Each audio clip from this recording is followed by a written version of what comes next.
د ډیورند کرښې په اوږدو کې د افغان طالبانو او پاکستاني ځواکونو ترمنځ د جنجال سره سره د پاکستاني پوځیانو لخوا د اغزن سیم د لګولو چارې ادامه لري. دا چې په دې اړه وروستي جزئیات څه دي، که غواړئ پوه شئ ویډیو تر اخره وګورئ او د نورو تازه او مهمو خبرونو لپاره همدا چینل در سره سبسکرایب کړئ. راپورونه وایي چې پر ډیورند لاین باندې د پاکستان له لوري د اغزنتار لګول ادامه لري. د پاکستان د کورنیو چارو وزیر د اغزنتار د لګولو په هکله وویل چې دوی به ادامه ورکوي. تر اوسه پورې 2680 کیلومتره بشپړ شوی او پاتې نور به هم ډیر ژر بشپړ کړي. اوس پوښتنه دا ده چې هغه د طالبانو ژمنې له ولس سره د دوی خبرې څه شوې.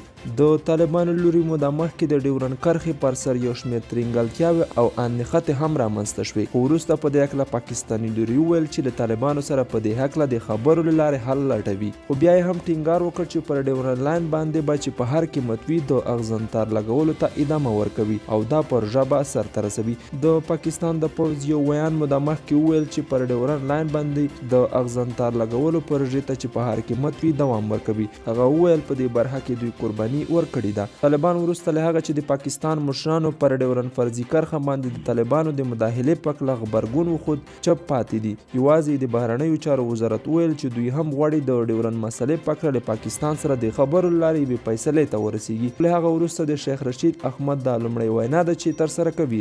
تر اوسه پورې طالب لوري د شیخ خبرو ته کوم غبرګون نه دی ښودل شوی، خو داسې معلومیږي چې پاکستان طالبان پوه کړل چې دوی به حتمي توګه د اغزنتار لګولو پروژه بشپړوي او طالب مشرتابه باید په دې هکله خپل محلي قوماندانان او چارواکي وپوهوي. نو ښکاره خبره ده چې دا په هوای رامنځته شوی. که چیرې پاکستان دا پروژه تکمیل کړي نو بیا طالب ولس ته څه ویلی شي؟